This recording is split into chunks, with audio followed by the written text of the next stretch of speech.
Dead isn't a hard game per se. Sure, it has some difficult challenges and tough obstacles to overcome, but just about anyone can pick up and enjoy the game. Some characters let you learn the game pretty easily, while others might take a bit more practice. Today, we'll be going over one of those harder to master characters, Julieta, Jules, Alili. As always, spoiler warning for the various endgame bosses and routes.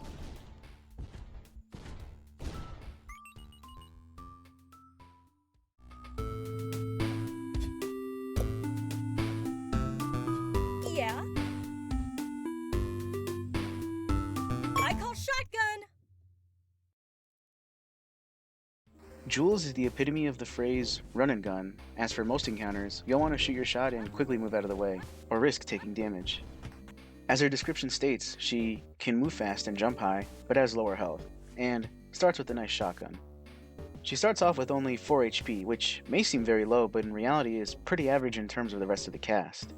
Because of this though, she has a very nice speed of 2.6, which is on par with Axel, slightly faster than Lydia, and a bit slower than Mumba. Starting out, she deals 12 damage per shot, shooting 5 projectiles in a short range at a slow fire rate. Jules is a very risky character to play, especially starting out.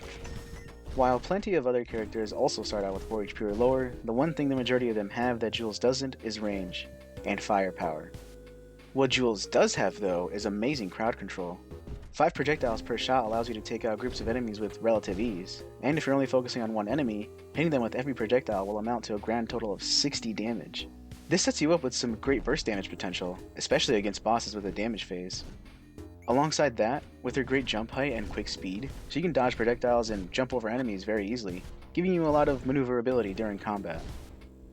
Jules benefits the most from HP, damage, and fire rate boosts primarily, with agility buffs having the lowest priority, as she already has some really good base movement speed. No matter what, you're going to need to have a good amount of game knowledge and familiarity with enemy attack patterns to succeed as Jules, as you'll have to get in close and personal with every enemy and boss in order to do damage without getting hit. But now, let's get into a bit more detail. If you really think about it, Jules is basically the complete antithesis of Jeff. Besides being younger and a girl, as opposed to old and a man, Jules is faster than Jeff, has half as much HP, and her shotgun has much shorter range and slower fire rate compared to Jeff's handgun. The one thing they do have in common is that they both deal 12 damage per shot, though Jeff fires 1 projectile at a time, while Jules fires 5. Does this mean they're, in a sense, equals? Not exactly. Jeff is a lot easier to control and play as, whilst Jules is a bit harder and riskier, though she has great burst damage against lone enemies. You have to have a much different mindset when running Jules, as the usual stay as far away as you can and shoot them from a distance doesn't really work for her. Jules will obviously benefit greatly from most items, but the main ones you'll want to keep an eye out for are the shotgun upgrades. Those being the Ace of Hearts, Super Shells, Rocket Shells, and Fake Puke. All of these will make the shotgun a lot more reliable than its base form. Fake Puke basically turns your regular shotgun into a sawed-off one, just without the worst range and firing rate, so it's up to personal preference whether to pick it up or not. Alongside those, Jules will appreciate any sort of damage and fire rate boost she can find. Items like the Caramel and Butterscotch Bunnies, Fear itself, Slime, Handsaw, Queen's Crown, Mutagen, Modding Kit 1, Mamba Skeleton, and Lewis's Mustache are great for bolstering her capabilities. Since you're always firing multiple projectiles per shot, items like the Taser, Weird Magazine, Lighter, Mitosis, and the Broken Mirror are especially good to have, as they are basically 5 times more likely to proc. With the first two, you could potentially stun lock enemies indefinitely, as long as you're landing every shot and get a bit lucky. Also, Jules' Choker is amazing for the added projectiles without having any drawbacks. Of course, you're also going to want to be on the lookout for items that will increase your maximum health, such as the Gold Herb, Candy Cane, Super Shroom, Strange Fruit, King's Crown, and Jeff's Spirit, which is especially good if you want to run a different weapon alongside the shotgun. Because of Jules' fast-paced nature, items that provide short benefits when you enter a room are vital for clearing it out before any enemies have the chance to attack you, or protect you from any cheeky projectiles that might be waiting for you. Items like Roids, Guardian Angel, Block of Ice, and Bandolier are great additions to your arsenal. In the same vein, the Fancy Shield is an amazing item for your collection, allowing you to absorb a single hit for free if you make a mistake. Finally, there's one item that is a total game changer in my eyes: the Ghost Bullet. This one item will turn your shotgun into a machine gun? Shot machine gun?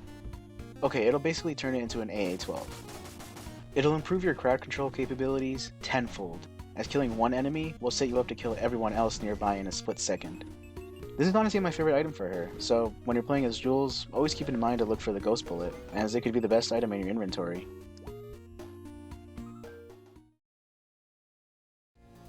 Against most bosses, Jules struggles quite a bit.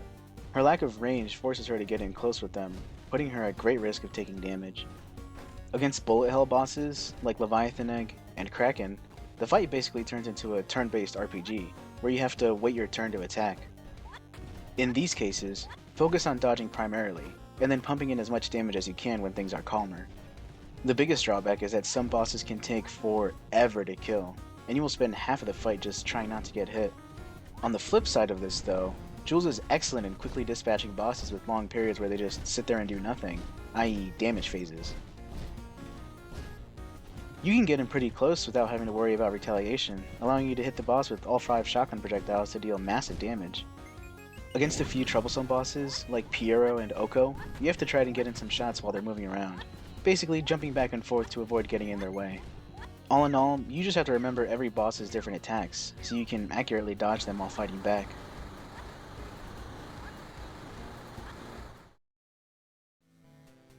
Jules' 3 curses are a bit interesting to say the least. They could potentially put you at a severe disadvantage without giving you too much benefit. Curse of the Blood Hungry. Boosts Jules' fire rate, but decreases her maximum HP to 3. Curse of the Athletic. Increases Jules' speed and grants her a double jump, but makes floors larger. Curse of the Survivalist. Changes Jules' default weapon to the sawed-off shotgun, but decreases the amount of pickups she finds. Curse of the Blood Hungry is pretty nice, in theory. Sure, fire rate boosts are something that Jules appreciates, and losing 1 max HP might not seem like a lot, but it means you have to be even more careful during combat. This does mean that you can kill enemies a bit faster though, so it's really up to how comfortable you feel playing as her. It just makes buying health boosts at the first floor's doctor a lot higher of a priority. Curse of the Athletic is, in my opinion, her best curse. The one thing that Jules really needs is a double jump, and this curse does exactly that, allowing her to stay in the air longer and rush across the room if need be. The speed boost puts her about on par with Digby, since he also has a double jump and tons of agility. The drawback, being that floors are larger, is a bit of a double-edged sword, especially for Jules. The upside is that more rooms means more pots, enemies to kill, and money, which Jules will always be spending on upgrades. More rooms also go hand in hand with items like the magnifying glass and soul slots, which have a chance to give you some bonuses upon entering a room for the first time. The downside to this is that more enemies does mean there are more chances for you to get hit, so tread very carefully. Overall, if you were to enable one of these curses, I would definitely choose this one over the others. Speaking of which, Curse of the Survivalist is just pretty bad. The sawed-off shotgun feels like a worse version of the regular shotgun, which is already pretty mediocre. Sure, it fires about 3 more projectiles than the regular shotgun, it's a little hard to tell, but it has much less accuracy, range, fire rate, and damage per projectile, making it super unreliable, even at super close range. Sometimes some of your shots just careen to the side and miss your target completely. Even if you have Curse of the Blood Hungry enabled, the fire rate boost is barely noticeable. It takes a lot more to upgrade the sawed-off overall. On top of that, less pickups means less hearts and ammo boxes, both of which are vital to keeping Jules alive and stocked with ammo for a better weapon. The only good things I can say about this curse are that the sawed-off does have better crowd control, technically, and items like the taser and weird magazine have a better chance of proccing due to the added projectiles. That being said, I wouldn't recommend turning this curse on for most playthroughs as Jules. For all the different routes, you will have to prepare accordingly. Damage and health upgrades are all but required if you aren't a top tier player that can get through everything flawlessly. The one thing that is pretty consistent for every route though, is that you're going to have to fight chunks. A lot. The simplest way to play Jules is to take things slow. wait for opportunities to arise, and get some shots off when you can. Because of this though, you're going to be spending a lot more time on floors, which means chunks will be more likely to spawn. Make sure you practice fighting him, as he can be quite a pain if you don't know what you're doing. Alternatively, running away into shops or cleared boss rooms will stop the chase for a few rooms after you leave, so use this time to clear out any areas you have yet to, or just leave to the next level. And as a final note, try to make a habit of visiting any gun dealers you find. Chances are, whatever's available is infinitely better than your default weapon, so see if you like what's on sale. For the normal route, Jules has a decent time taking care of the various enemies on the normal floors. Some airborne enemies, like moths, cagelings, and mutant blues, give her a bit of trouble, as you'll have to time your shots with your jumps. Even then, it can be a little wonky to get your aim right on them. Fast enemies aren't too much of a problem, as long as you play Ring Around the Rosie with them. Stationary enemies that spew projectiles at you can be a bit of a pain to face, such as worm eggs and hell's mouths. Against chunks, refer to the turn-based RPG statement I made earlier. For his shoulder charge, you can kind of lead him around in circles and get some shots in, but for his projectile spam, especially this one, you're going to need to wait your turn before hitting him back. For this one though, you can jump forward as he throws his bullets at you, then walk backwards, and repeat the process for this phase. Overall, you can get through this route with minimal items, though it's a good idea to buy some upgrades at the clinic as well. For the true ending, Jules has about the same struggles. Enemies that are in the air or like to jump, like bloodsuckers, gnomes, fishies, barnacles, and wizards, are a bit more annoying to take out than their grounded allies. The bosses here, except for Kraken, are pretty straightforward and easy to kill, with half of them giving you long damage phases to quickly take them out in a single cycle. Against the Evola, Jules can struggle a bit with keeping up. Some attacks are simple to avoid and still shoot back, but others, especially in the second phase, are a bit trickier. For this round, you're going to need a bit of investment, or you'll be sitting there sweating, trying not to die after spending an hour on your playthrough.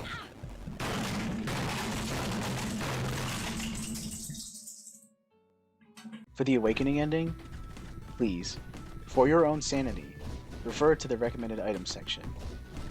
This route is no walk in the park, and you will be killed over and over if you don't make the right preparations. Trust me, the first time I tried going through these levels, I suffered, and inevitably had to restart my whole run because I didn't have the right items to keep up with the enemies. At the very least, stock up on damage and health items, and any shotgun upgrades you can find. The bosses here are pretty unforgiving, so you need to be able to keep up with your DPS. Against Leviathan, it's pretty much the same deal, except much more dire as he is your final challenge. Max out your clinic, visit every shop, find every treasure room, heck, even loot more than once if you have to. Just please, make sure you're aptly prepared for the hellscape that is the dream levels.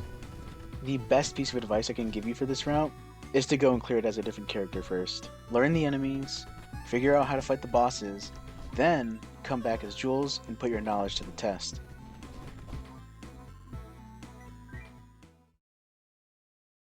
At last, let's talk about Jules' costumes. Starting with her default A costume. It's her iconic look.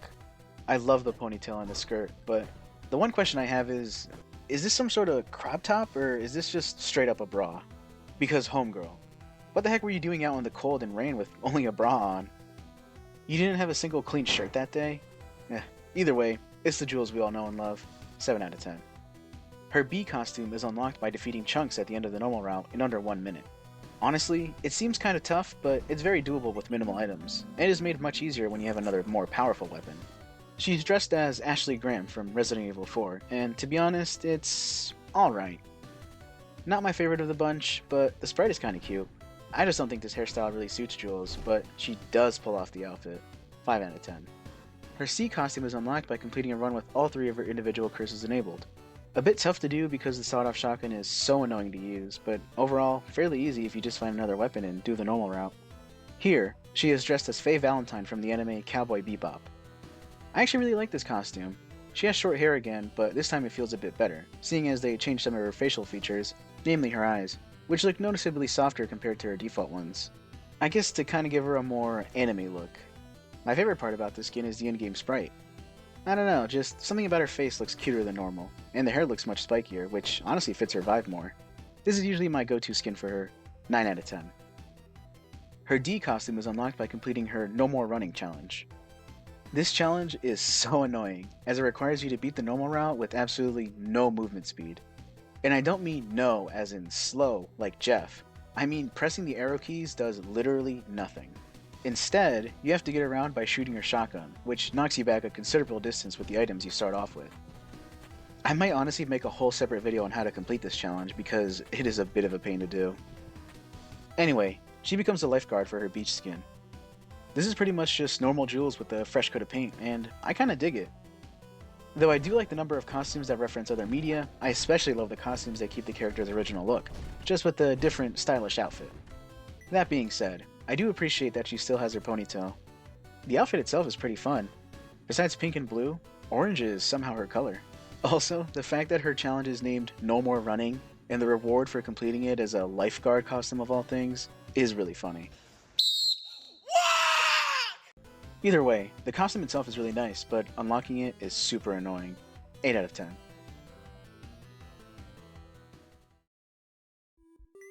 It pains me to say it, but in comparison to the rest of the cast, Jules might just be at the very bottom of the totem pole. While other characters might share her weaknesses, such as Digby with his low health and short range, they make up for it with powerful bonuses that make them a lot more viable from the get-go. Jules doesn't really have anything besides her speed and burst damage going for her. Her shotgun puts her at a considerable disadvantage, and her low health can be a quick death sentence if you're not careful enough. But, with proper and extensive investment, Jules can be quite the powerhouse. It just takes her a while to get the ball rolling. Overall, I'd give Jules a 5 out of 10. She leaves a lot to be desired, but can excel against very specific enemies. You just have to live long enough to even try. In the end, the easiest way to play Jules is to find a better weapon and super glue it on. This way, at least half of your weaknesses are covered.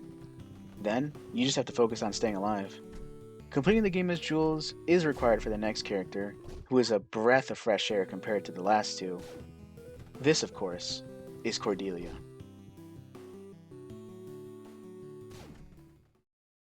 Thanks for watching. If you enjoyed this video, make sure to check out the last one, where I reviewed Jeff, everyone's favorite long-haul trucker. If you made it this far, I appreciate you giving me the time of day. Make sure to subscribe if you haven't already, hit that like button if you enjoyed the video, and leave your thoughts down below. Good luck, drive safe, and have yourselves a good one.